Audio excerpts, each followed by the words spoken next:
사도행전 9장. 그동안 사울은 주님의 제자들을 죽이려고 바짝 추적하고 있었다. 그는 대제사장에게 가서 다마스쿠스의 여러 회당에 가져갈 체포영장을 받았다. 거기서 이 도를 따르는 사람들을 찾으면 남녀를 불문하고 체포해서 예루살렘으로 데려오는 것이었다. 그는 길을 떠났다. 그가 다마스쿠스 외곽에 이르렀을 때 갑자기 눈부시게 환한 빛 때문에 앞이 잘 보이지 않았다. 그가 바닥에 쓰러졌는데 한 음성이 들려왔다. 사울아, 사울아, 왜 나를 해치려고 하느냐? 그가 말했다. 주님, 누구십니까? 나는 내가 핍박하는 예수다. 너는 일어나 성 안으로 들어가거라. 내가 무엇을 해야 할지 말해줄 사람이 거기 있다.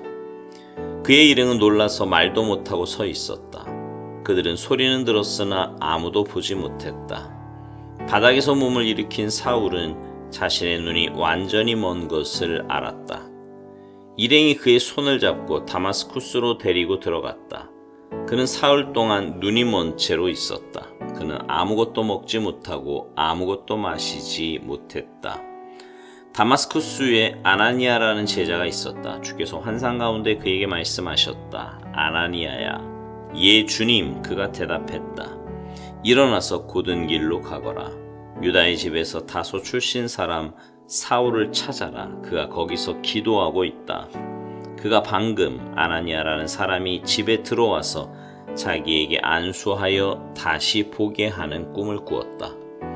아나니아가 항의했다. 주님, 진심이 아니시겠지요. 모두가 이 사람과 이 사람이 여태까지 행한 끔찍한 일들과 예루살렘에 있는 주님의 백성에게 저지른 만행에 대해 말하고 있습니다.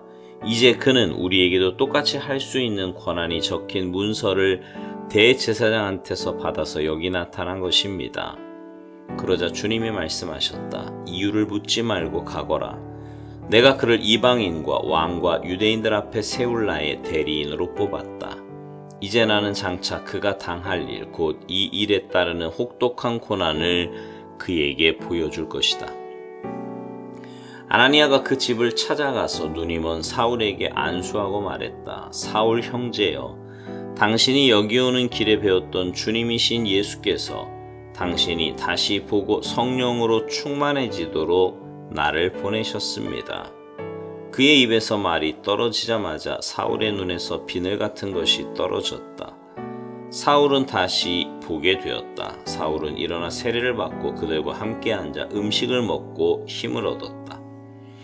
사울은 다마스쿠스에 있는 형제들과 며칠을 보내며 친해졌다. 그 후 사울은 한시도 허비하지 않고 곧바로 일을 시작했다. 사울은 여러 회당에서 예수가 하나님의 아들이심을 전했다. 사람들은 예기치 못한 그의 말에 놀라서 그를 믿어야 할지 분간이 서지 않아 이렇게 되뇌었다. 이 사람은 예루살렘에서 믿는 이들을 파멸시키던 자가 아닌가? 그가 여기에 온 것도 똑같은 일을 하려고 온 것이 아닌가?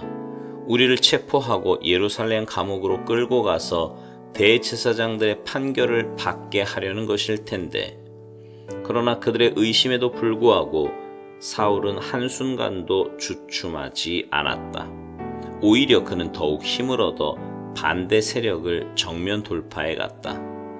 그는 다마스쿠스의 유대인들의 의심을 누그러뜨리면서 예수가 메시아이심을 그들에게 힘써 증명했다. 긴 시간이 흐른 후에 몇몇 유대인들이 그를 죽이기로 모의했으나 그 말이 사울의 귀에 들어갔다.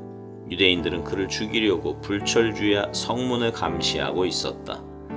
그러던 어느 날 밤에 제자들이 그를 광주리에 담아 벽으로 달아내려 탈출시켰다. 사울은 예루살렘으로 돌아와 제자들의 무리에 들려고 했으나 모두가 그를 두려워했다. 그들은 사울을 조금도 믿지 않았다. 그때 바나바가 그를 감싸 주었다. 바나바는 사도들에게 사울을 소개하며 그를 옹호했다.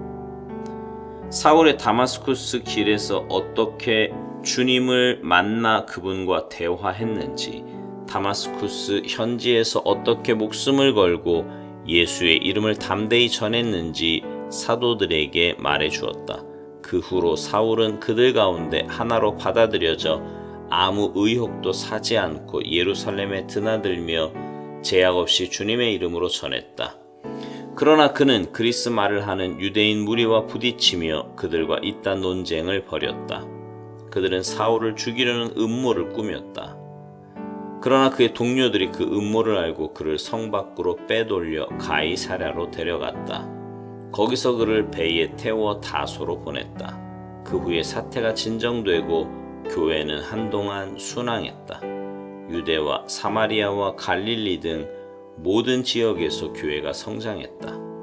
하나님을 깊이 경외하는 마음이 그들 속에 충만했다. 성령께서 그들과 함께 계셔서 그들에게 힘을 주셨다. 그들은 놀랍도록 번성했다. 베드로가 모든 교회를 방문하는 사명을 가지고 길을 떠났다. 여행 중에 그는 루다에 도착해 그곳에 있는 믿는 사람들을 만났다. 그는 애니아라는 사람과 마주쳤는데 그 사람은 몸이 마비되어 8년째 자리에 누워 있었다. 베드로가 말했다. 애니아야, 예수 그리스도께서 너를 낫게 하신다. 일어나서 자리를 정돈하여라. 그러자 그는 그대로 했다. 자리에서 벌떡 일어난 것이다. 루다와 샤론에 사는 모든 사람이 그가 걸어 다니는 것을 보고 하나님께서 자기들 가운데 살아 역사하신다는 사실에 눈을 뜨게 되었다. 거기서 조금 떨어진 요바에 다비다라는 제자가 있었는데 그 이름은 도르가라는 뜻이다. 그녀의 선행과 구제는 잘 알려져 있었다. 베드로가 그 지역에 있는 동안 그녀가 병이 들어 죽었다. 그녀의 친구들이 장례를 치르려고 시신을 수습해 서늘한 방에 두었다.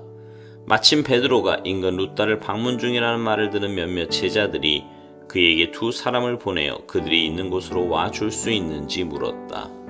베드로는 즉시 일어나 그들과 함께 갔다.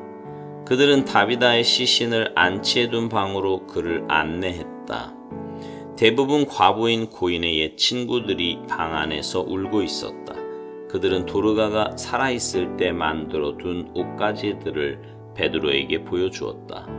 베드로가 과부들을 방에서 내보내고 무릎을 꿇고 기도했다. 그리고 시신에 대고 직접 말했다. 다비다야, 일어나라. 다비다가 눈을 떴다. 그리고 베드로를 보더니 일어나 앉았다. 그는 다비다의 손을 잡아 일으켰다.